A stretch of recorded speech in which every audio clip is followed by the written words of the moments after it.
Vamos a analizar precisamente todas las cuestiones económicas, geopolíticas. Ya tenemos con nosotros a José Miguel Villarroya, historiador. ¿Qué tal? José Miguel, muy buenas ¿Qué tardes. tal, Sergio? Un placer, buenas tardes. Encantados de tenerte por aquí con muchos asuntos que analizar y sobre todo, bueno, pues con el foco puesto en estas tensiones con Irán y con el presidente iraní, Masud Pezeshkian, que se abre por primera vez a negociar. Eso sí, solo las cuestiones nucleares. Habla de una posible reunión esta semana mientras, bueno, seguimos viendo estas advertencias cruzadas. Khamenei hablaba de una guerra regional y Trump decía, bueno, pues que veremos, ¿no? Que si no se llega a un acuerdo posiblemente tenga razón. ¿Cómo ves estas tensiones en torno a Irán? Bueno, yo creo que aquí se empiezan a mezclar muchas cosas, ¿no? Irán plantea una reunión, que lo ha planteado desde el inicio, ¿no? De mantener las negociaciones con Estados Unidos, pero simple y llanamente en el tema nuclear. Era algo que parecía que Estados Unidos podría estar de acuerdo, pero aquí aparece el actor de Israel, ¿no? El actor de Israel que ya está amenazando con tumbar la presidencia de Trump, y me parece a mí que la salida de los papeles de Epstein algo tienen que ver en esto, ¿no? Bueno, vamos a ver finalmente cómo se va desarrollando. Es evidente que yo creo que esta vez, si el ataque norteamericano, en caso de producirse, tuviera más consistencia que el que tuvo en aquella guerra de los 12 días, es evidente que Irán va a contestar de manera más contundente que contestó en aquel momento, y es posible que pusiera también en marcha pues a Hezbollah y a otros actores, y estuviéramos en una guerra regional donde hay otros países aliados de Estados Unidos que ya le están advirtiendo que no sería producente, ¿no?, esa guerra, el caso de Arabia Saudí, de Turquía, de Qatar, etcétera, ¿no?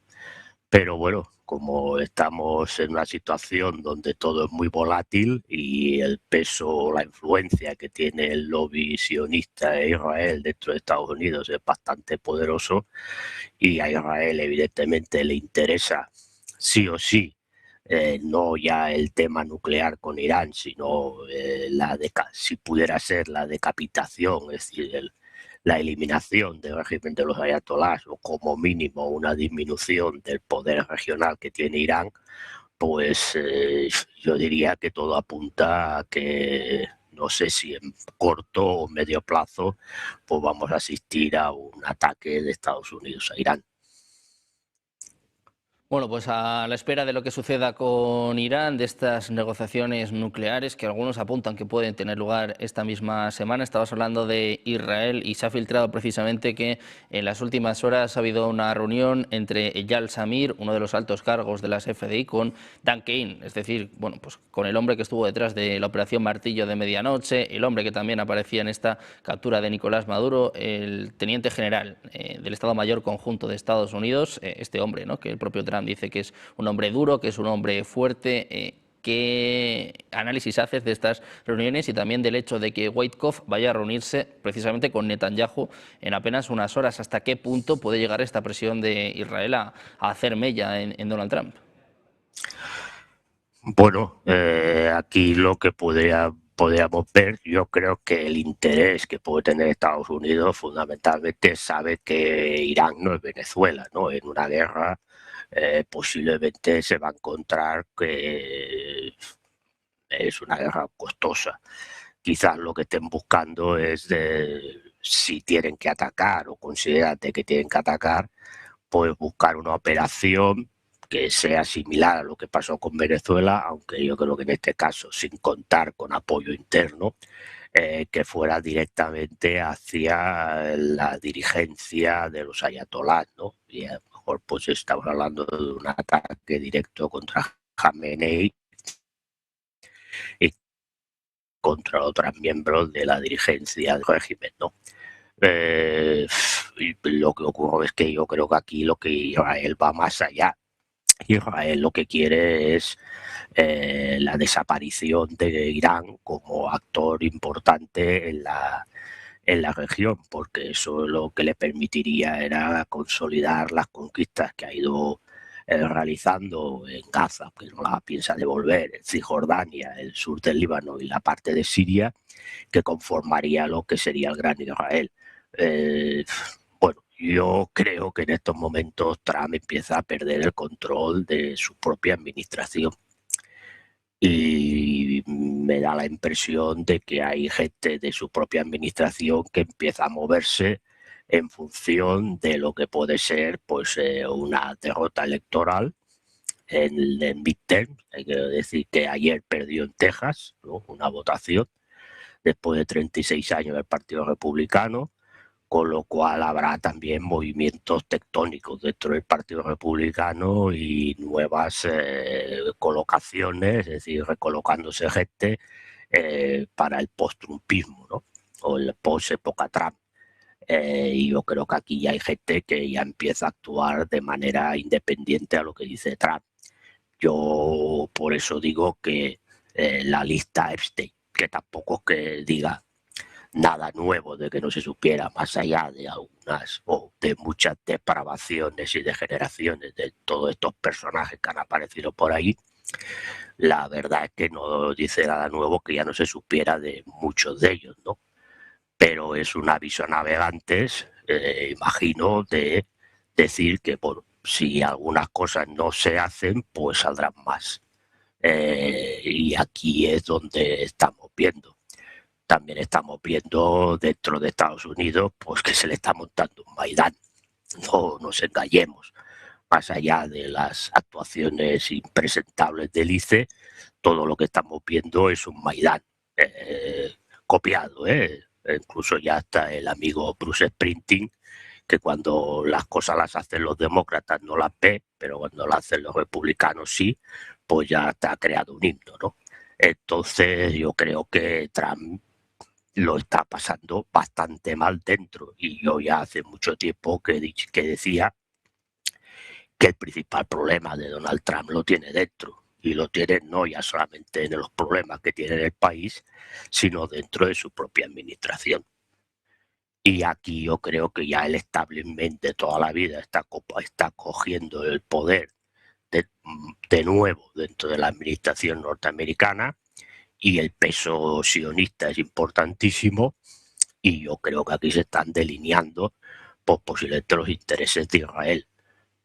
Que el establishment esté dispuesto, digo el establishment norteamericano, a ir a una guerra abierta con Irán, ahí yo tengo dudas, porque no han querido ir nunca, porque saben de las dificultades de un conflicto con Irán.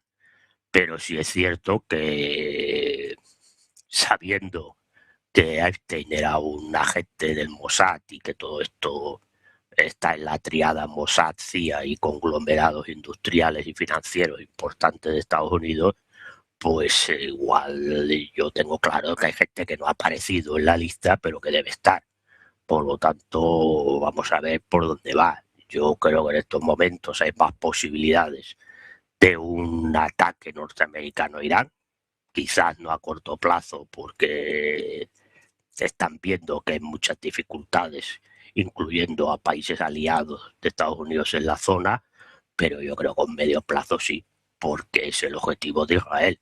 Y si Israel está controlando en estos momentos a la administración norteamericana, pues si me permites, blanco y en botella leche. Bueno, pues veremos qué pasa con Irán, hasta dónde llega la presión de Israel y también, bueno, qué sucede, ¿no?, con esta lista Epstein, con estos documentos filtrados el pasado viernes. En este momento de tensión geopolítica estamos mirando mucho a Oriente Medio, mirando mucho a Irán, pero estamos en la cuenta atrás para que expire el tratado New START, es decir, bueno, pues el tratado nuclear, ¿no?, que hay ahora mismo entre Rusia y Estados Unidos, el tratado también de control de armas. El presidente ruso, Vladimir Putin, hace ya unos cuantos meses propuso a Donald Trump extenderlo durante un año. Han repetido en muchas ocasiones desde el Kremlin que no hay respuesta y, como digo, bueno, pues ya lo que estamos es en la cuenta atrás, ¿no?, menos de 72 horas para que expire este acuerdo. Quiero preguntarte por las implicaciones que tiene el hecho de que expire este tratado y también hasta qué punto eres optimista en que pueda haber un acuerdo in extremis. Bueno, no es la primera vez que ha pasado que finalmente luego hay un acuerdo in extremis. Hombre, lo que significa una vez expire el tratado es que no hay limitación de armas nucleares, ¿no? Y a partir de ahí, pues cada país es libre de tener las armas que considere convenientes nucleares y pasar por encima de lo que se está tratando. Bueno, no por tener más o tener menos implica que el apocalipsis sería si por desgracia vamos a una guerra nuclear. No hace falta tener 3.000 o 4.000 misiles y con 300 ya es suficiente, ¿no? Pero sí que es cierto que sería una muy mala noticia si este tratado no se prorroga o no se firma uno nuevo. Bueno, vamos a ver. Yo creo que el problema fundamental ahora para firmar esto está dentro de Estados Unidos.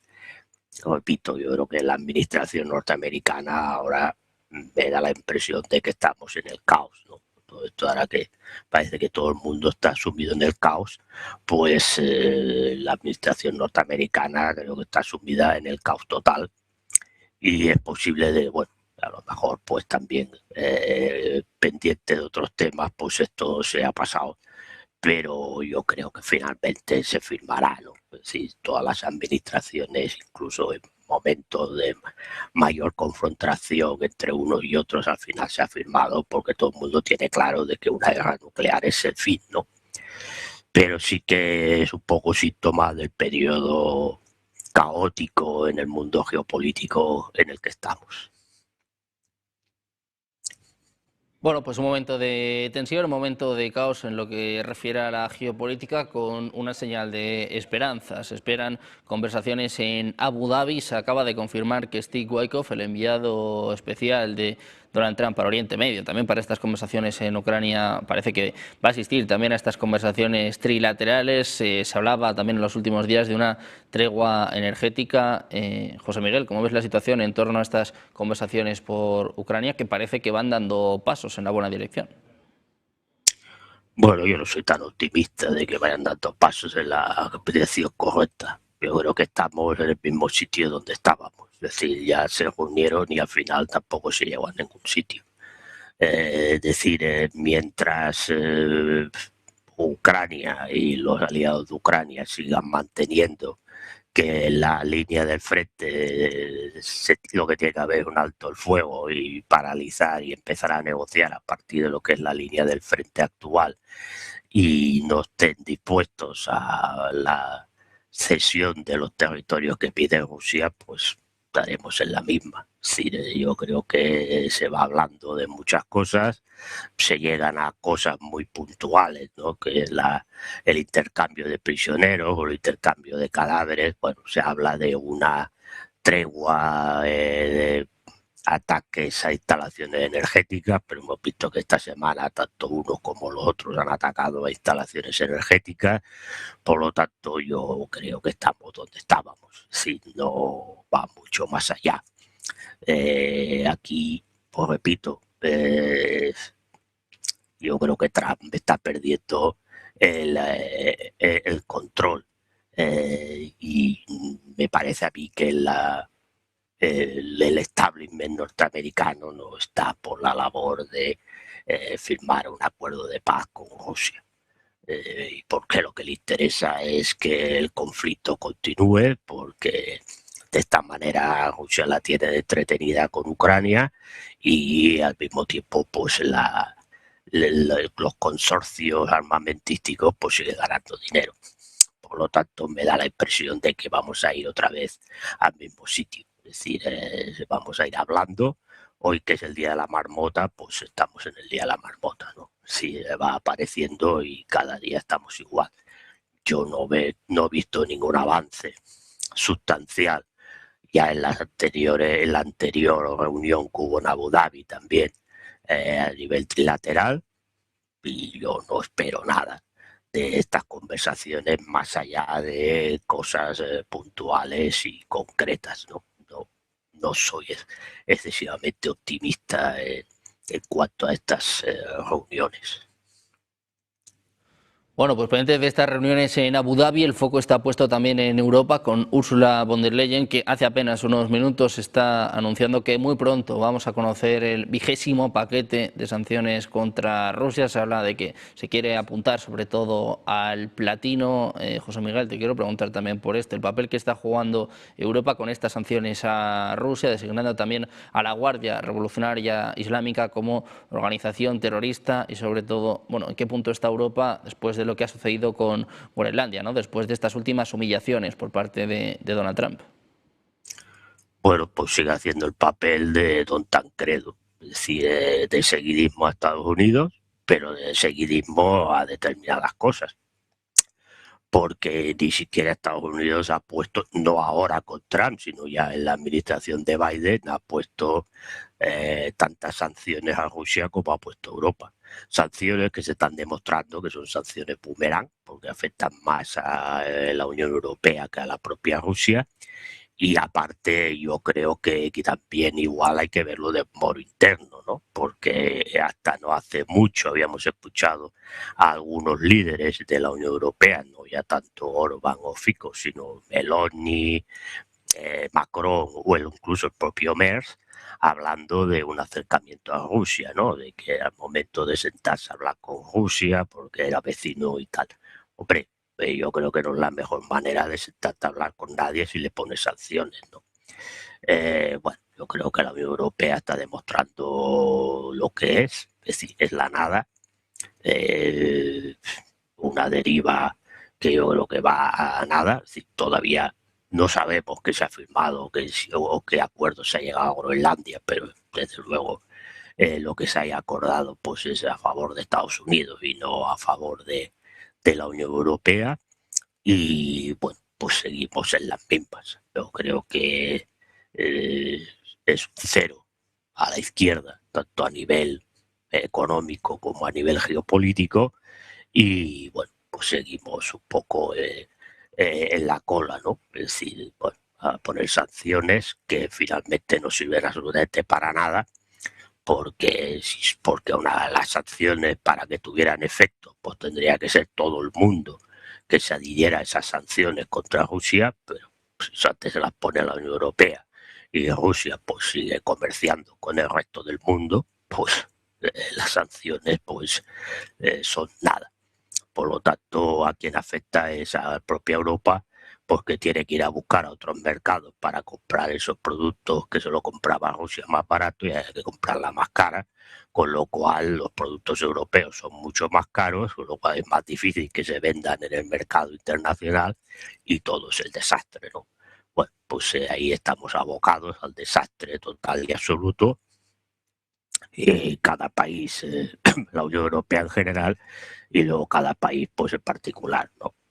Nosotros en España pues ya vemos el vía crucis de cómo está todo, pero bueno, si vamos mirando otros países pues tampoco están muy lejos de cómo estamos nosotros.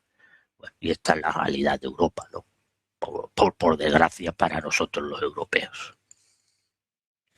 Bueno, pues así está la situación en Europa. Antes de terminar, José Miguel, después de que este inicio de año haya estado marcado por el ataque a Venezuela, te quiero preguntar también por Cuba, con un Donald Trump que está elevando el tono, está amenazando también a los países que comercian o que en este caso envían petróleo a Cuba, sobre todo amenazando a México. ¿Cómo ves la situación en torno a Cuba y sobre todo cómo crees que se puede solucionar, si es que se puede? Bueno, yo creo que Cuba es el siguiente peón que quieren eliminar. Aquí sí que yo creo que está Trump y el establishment norteamericano todos de acuerdo, ¿no? Ahí sí que yo creo que hay objetivo común.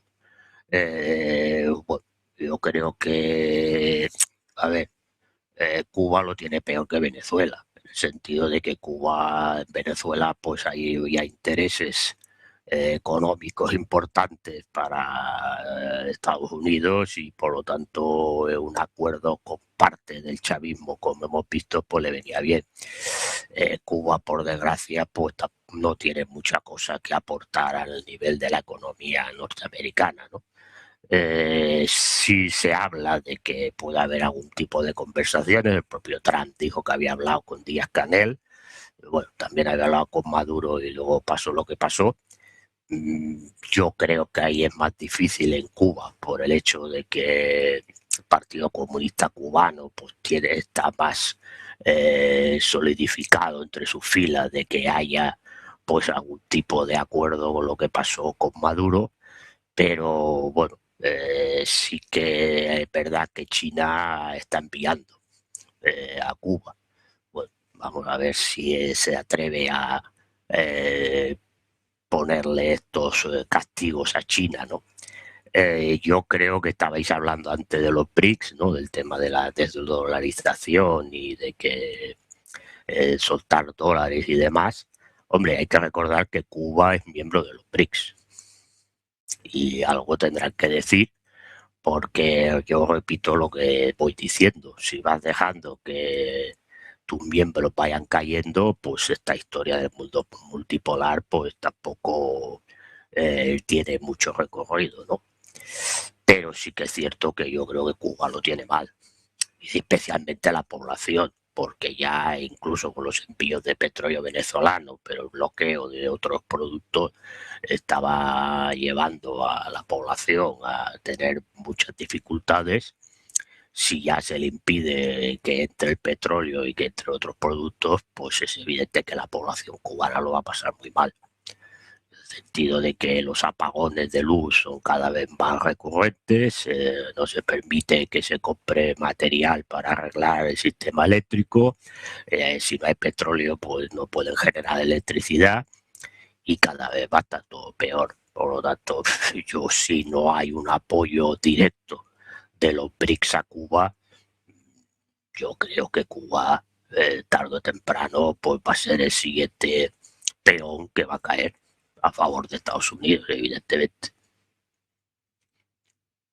Espera de ver qué sucede con Cuba, cuáles son los próximos planes de Estados Unidos y sobre todo qué sucede con Irán y con estas negociaciones, si hay o no un acuerdo nuclear. José Miguel, muchas gracias como siempre por estar con nosotros. Un placer. Un placer, Sergio, Muy como buena siempre. tarde.